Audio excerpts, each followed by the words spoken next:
ako at si Bunso. Hanga ako sa pamilya namin dati.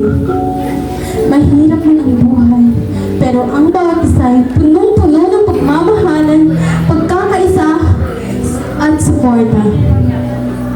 Pero ngayon, wala nang dating pamilyang hinahangaan ko. Si Inay ay yumaon na dahil sa matinding karamdaman.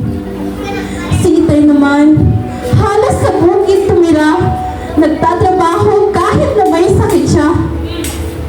Para lang may makakain kami sa araw-araw. Samantalang si Kuya ay naluluna sa masamang bisyo. Imbis na tulungan si Itay sa pagtatrabaho, siya ay naging ating at lasenggo.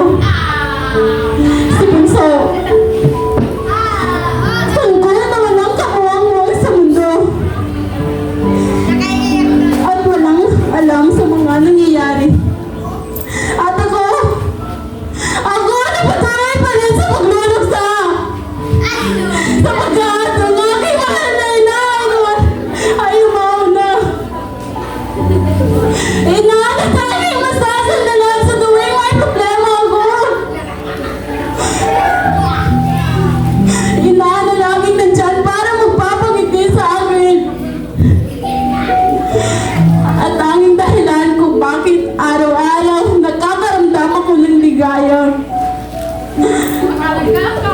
Kayo, bakit kayo nakatingin sa akin? Ano? Sasabihin niyo naman bang tama na yan? Magiging ayos na ng lahat? Bakit? May alam na kayo? Walang silbi ang mga tingin na pinapatuloy sa akin. Dahil di niyo rin naman maiintindihan. Hindi niyo alam ang pakiramdam ng maiwan.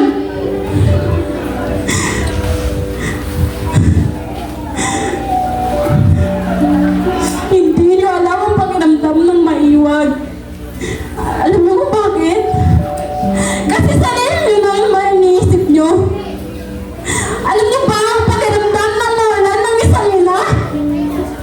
Alam niyo ba kung gaano kahirap makita ang kapatid mong araw-araw, gabi-gabi, umiiyak at nagdurusa? Hindi na niya kailanman makikita o makapiling ang kanyang ina. Hindi na niya mararamdaman ang pagmamahal ng isang ina.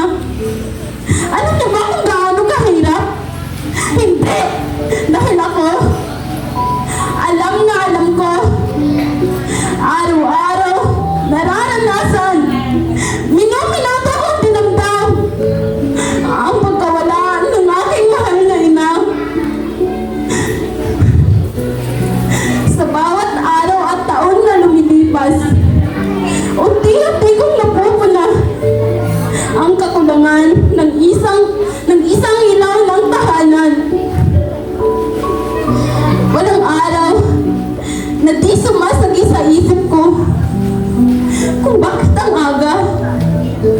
Bakit ang aga niyang nawala? Bakit siya pa? Gustuhin ko manglimutin ang sakit, pero sadyang mapagbiro ang tadhana.